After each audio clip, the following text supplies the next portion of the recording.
Hello guys, welcome back to my channel. I'm your host Chris Davis, and today we're going to review Bad Batch Season 3, Episode 14 and 15.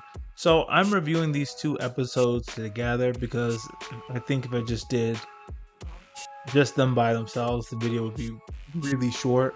Uh, but I'm going to review both of them together so I can give you guys the Boruto chapter review tomorrow as well. So I'm going to be reviewing both of these episodes today. With that being said, let's get into it. So Bad Batch Season 3, Episode 14 and 15. So this is the last two episodes. This is the finale. And with Episode 14, we're going to start here with 14. The episode begins with Hunter, Wrecker, and Crosshair. They're in hyperspace. Their ship is attached to the space vessel that they attached to in episode 13. And they come up with a plan to, once they get out of hyperspace, they're going to land the ship and go on foot through the jungle so they can evade detection.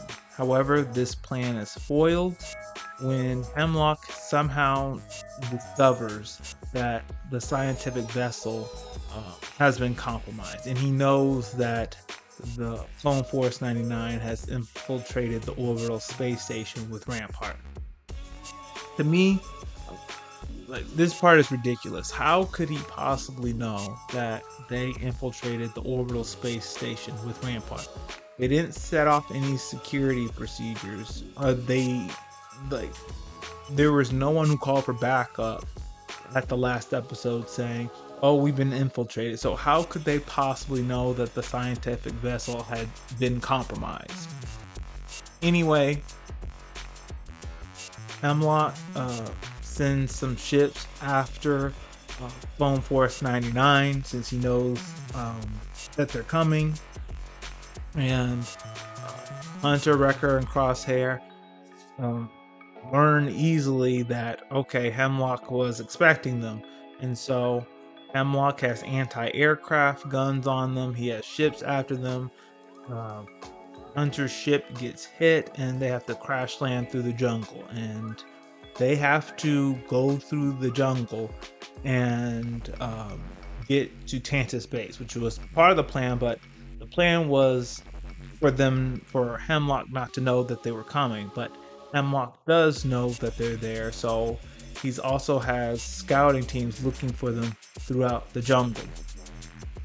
And as Clone Force 99 and Rampart, as they're going through the jungle, they run into some wild beasts and they get separated from Rampart, and Rampart is captured by Hemlock's forces. While that's going on, Echo is still on the ship, on the scientific vessel, and Hemlock has sent a team to investigate the ship to figure out who's compromised the ship. So Echo has to get out of that ship and infiltrate Tantiss base without being discovered. So he takes a stormtrooper's uniform, he takes a droid's hand, and he's able to escape from the scientific vessel without being noticed, and he's infiltrating the Tantiss base. While he's on the Tantiss base, he is trying to find the location of Omega, because he's trying to figure out where she's being held. Eventually, he goes into Nala Se's old lab, and Emery discovers him. Emery's telling him, "Hey, don't freak out. I'm not your enemy. I want to help you save Omega." And Emery tells him tells Echo that Omega has told her about Omega has told Emery about her squad. And then Echo's like, "Okay, we've heard a lot about you from Omega. She says that you're not all bad, and I want to trust Omega, but still don't think I can trust you." And then Emery's emphasizing, if you want to save Omega and the rest of the children, you're going to need my help. We then go to Omega. Omega is she found an opening in her cell that she can exploit to escape. So in this episode, she's exploring that shaft that she found, and she's looking for an escape route for her and for the rest of the children to leave the vault. She notices a Zillow beast, and that's when she gets a light bulb moment. The other scientists expect that Omega is up to something, which she is, and they're uh, going to run like some tests on them, and they're trying to figure out. They're trying to expose Omega. They're trying to uncover Omega's plan, but Omega uh, quickly returns to her cell without without the other scientists catching on. And the episode ends with Omega saying to the other children, "I have a plan to escape, but I'm going to need your help." And that's where episode 14. Alright, with episode 14 complete, we're going to move into episode 15. So episode 15 starts off with Hemlock confronting Rampart, teasing him, saying that Rampart working with insurgent clones isn't going to look good for him, that Hemlock, he's working on a project of personal interest to the Emperor, and that makes him indispensable. And then Rampart counters with, okay, the Emperor's not going to be pleased once he learns that his secret facility has been compromised. We then go into Echo and Dr. Karr, Emery. Echo asks Dr. Karr, "Why do you want to help me?" And then Dr. Karr replies that she wants to right her wrongs. And this isn't something that's super sudden. Ever since we were introduced to her, we've seen signs that she's not okay with what goes on in Tantiss. So they go and they set off to go to the vault to free the rest of the children with Omega. Omega sets her plan in motion. Since the base is on lockdown, she uses that to set her plan in motion. She gets the other children to get into their positions, and they hijack one of the drones or droids to knock out one of the scientists, and they use that opening to escape through the shaft. While all the children are going through the shaft, Omega releases the Zillow beast, causing more diversions and more distractions. So Hemlock's forces are split. Omega, Dr. Karr and Echo see this, and so do Hunter, Wrecker, and Crosshair. So they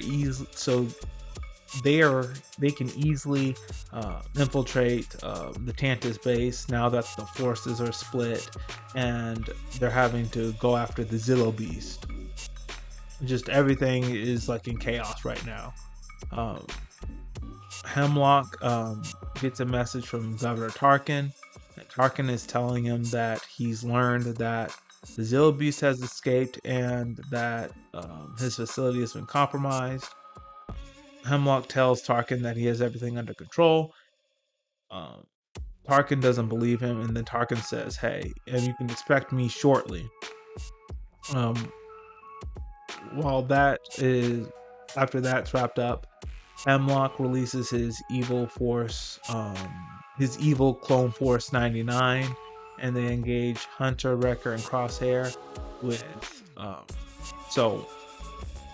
they're having a face off. The evil clone force 99 has stormtroopers and clone troopers with them.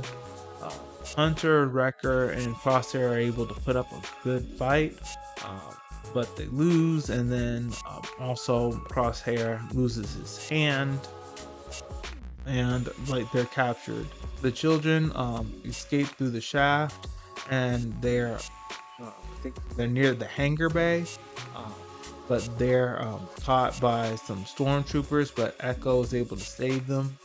And then Omega and Echo tell Dr. Karr to take the children to these coordinates, and the coordinates are Pabu. So Dr. Karr flies the shuttle, takes the children away, while Omega and Echo free the other clones and the rest of their squad. So Echo and Omega, they free the rest of the clones in Nala Se and Rampart, and Echo tells the other clones that he needs their help in order to free the rest of his squad, and that clones don't leave each other behind. And then the other clones agree to help Echo and Omega. Nala Se tells Omega that she's going to her lab to destroy her research so the Empire can't use it for their own nefarious purposes, and that Omega needs to go with the clones because that's where she belongs. Nala Se heads to her lab, but Rampart is following her. When Nala Se gets to her lab, she's getting ready to destroy the research, but Rampart stops her. He has a gun to her, and Rampart's saying that he's going to use this research as a bargaining chip to get his position back in the Empire. And Nala Se counters with, this research will always be Kaminoan and it doesn't belong to Rampart or the Empire. And then Rampart shoots Nala Se, but Nala Se releases a bomb that she set off in her hand, and then it kills both her and Rampart, and the lab is destroyed. We then have Echo and Omega and the rest of the clones working together to free the rest of Clone Force 99. And with the help of the clones, Hunter, Wrecker, and Crosshair, they're able to defeat the evil Clone Force 99. Now, one of the clones from the evil Clone Force 99 looks very similar to Tech. Tech never came back in this series, and we never got this moment to where Tech came back and we had this special moment. Oh, Tech, you're actually alive. That never happened.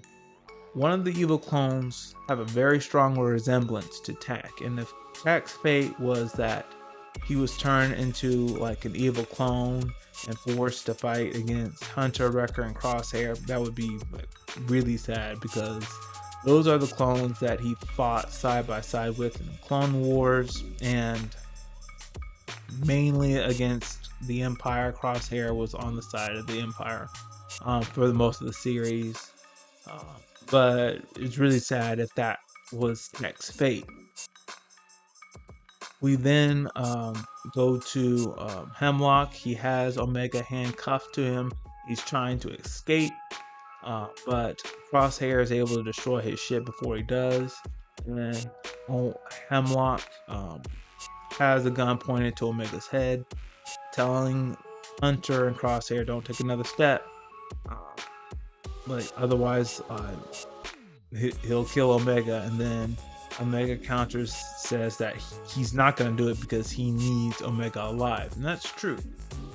Crosshair wants to go ahead and shoot Hemlock, but he doesn't want to risk hurting Omega. But Hunter tells Crosshair that it's okay, he can take the shot, and it's because Hunter knows Omega really well. Omega is going to create an opening for Crosshair to take out Hemlock. So Omega creates that opening by stabbing Hemlock's thigh with like a needle, and that creates the opening for Crosshair to shoot through the handcuffs to free Omega, and for Hunter and Crosshair to take Hemlock down by like shooting him. Hemlock falls off the bridge.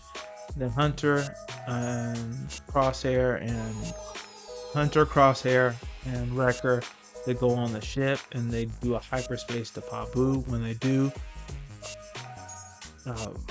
Tarkin shows up in a Star Destroyer and he's assessing the damage on Tantiss, and he discovers that not only is Hemlock dead, but so are several troopers, and his research isn't salvageable at all because his research has been destroyed.